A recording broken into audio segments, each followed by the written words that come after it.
એક દર્દનાક હાદસામાં દીકરી ગુમાવેલી માતા 470 દિવસથી ન્યાય માટે વલખા મારી રહી હતી। મુખ્યમંત્રી ભૂપેન્દ્ર પટેલને મળવા માટે અનેક પ્રયાસો કર્યા હતા અને અંતે આ માતા છે તે પહોંચે છે મુખ્યમંત્રીના કાર્યક્રમમાં અને તે સમયે તેની રજૂઆત કરવા માટે ચાલુ કાર્યક્રમમાં ઊભા થાય છે। તે સમયે આ મૃદુ અને મક્કમ મુખ્યમંત્રી કહે છે કે તમે ચોક્કસ એજન્ડાના સાથે આવ્યા છો।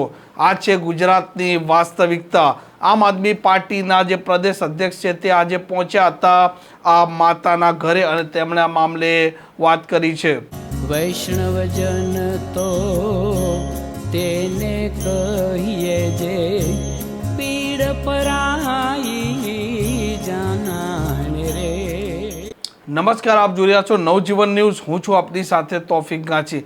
એક વિડીયો તમે છેલ્લા 2 દિવસથી જોઈ રહ્યા છો અને વિડીયોમાં મૃદુ ને મક્કમ કહેવાતા મુખ્યમંત્રી ભૂપેન્દ્ર પટેલ ગુસ્સો થાય છે તેવું પણ તમે સાંભળ્યું હશે। આ માતા છે તેઓએ તેમની દીકરી ગુમાવી હતી ને ન્યાય માટે 470 દિવસથી તે વલખા મારી રહ્યા હતા। અનેક જગ્યાએ રજૂઆત કરી તેમ છતાં તેમના કોઈ રજૂઆતનું નિરાકરણ નથી આવતું। આ મુખ્યમંત્રીને મળવા માટે તેમણે પ્રયાસો કર્યા પરંતુ તેમાં પણ તે સફળ નથી થતા અને વડોદરા પહોંચેલા આ મુખ્યમંત્રીના કાર્યક્રમમાં આ બંને મહિલાઓ ઊભી થાય છે અને મુખ્યમંત્રીને રજૂઆતની વાત કરે તે પહેલાં જ મુખ્યમંત્રી ભૂપેન્દ્ર પટેલ કહે છે કે તમે ચોક્કસ એજન્ડાના સાથે આવ્યા છો। આ મામલો ગઈકાલથી ચર્ચાઈ રહ્યો છે અને આજે આમ આદમી પાર્ટીના પ્રદેશ અધ્યક્ષ ઈશુદાન ગઢવી આ સરલા શિંદેના ઘરે પહોંચ્યા હતા। પણ દુઃખદ વાત એ છે કે મુખ્યમંત્રી એ આપણા સૌના બનવાની જગ્યાએ માત્ર ને માત્ર કેટલાક મળતિયાઓના બચાવવાના જે કામગીરી કરે છે। મેં કાલે વિડીયો જોયો જેમાં મૃદુ અને મક્કમ મુખ્યમંત્રીએ જે આપણી બહેનો સાથે ગુજરાતની બહેનો સાથે જે વ્યવહાર કર્યો છે એ તમે કોઈ એજન્ડાથી આવ્યા છે। આ બહેનોને કોણ એજન્ડા આપવાના છે? એજન્ડા તો એમની દીકરીઓ ગુમાવી છે એને ખબર છે। જેમણે આ ધરતી ઉપરથી જેણે સંતાનો ગુમાવ્યા છે એને ખબર છે રાત દિવસ એક કેમ થતા હશે ને દીકરી દીકરાઓ।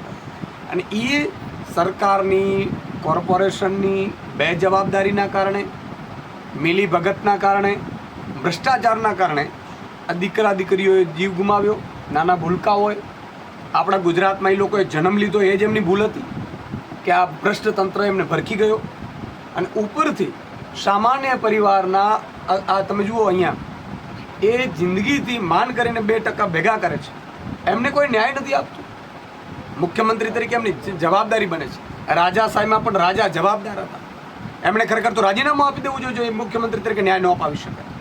ભલે એનો ભાઈ બીજો આવે, બીજો નથી ત્રીજો આવે, પાર્ટી તો એમની જશે અત્યારે।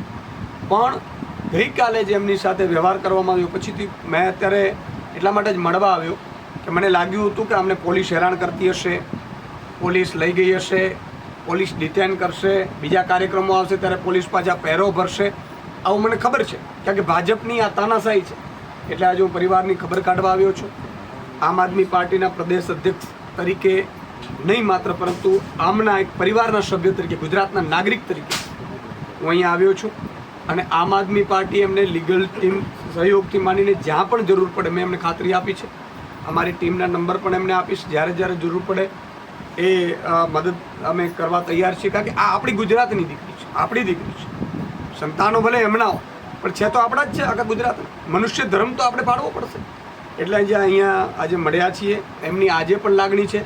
મુખ્યમંત્રીએ જે વર્તન કર્યું એ વર્તન ખરેખર દુઃખદાયક હતું। મુખ્યમંત્રીએ માફી માંગવી જોઈએ।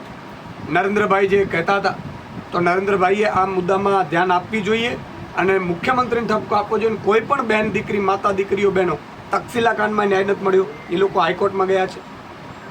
અગ્નિકાંડમાં ન્યાય નથી મળ્યો, આપણે જોઈ લીધું। રાજકોટમાં પણ હજી અગ્નિકાંડમાં ન્યાય નથી મળ્યો, મોરબીના બ્રિજ કાંડમાં ન્યાય નથી મળ્યો, ભાજપના રાજમાં ન્યાય મળતો નથી, હકીકત છે। ઉપરથી મુખ્યમંત્રી એવું કીધું કે એજન્ડા સાથે આવ્યા છો, ધમકાવ્યા। પોલીસે અમને 4 કલાક ને 5 કલાક સુધી આ બહેનોને બેસાડી રાખે।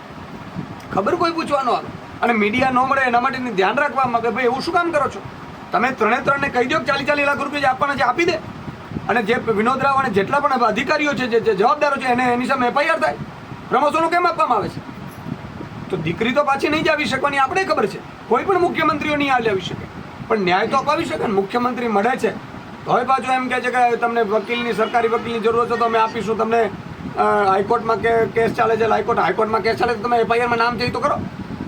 તમને કોણ રોકે છે?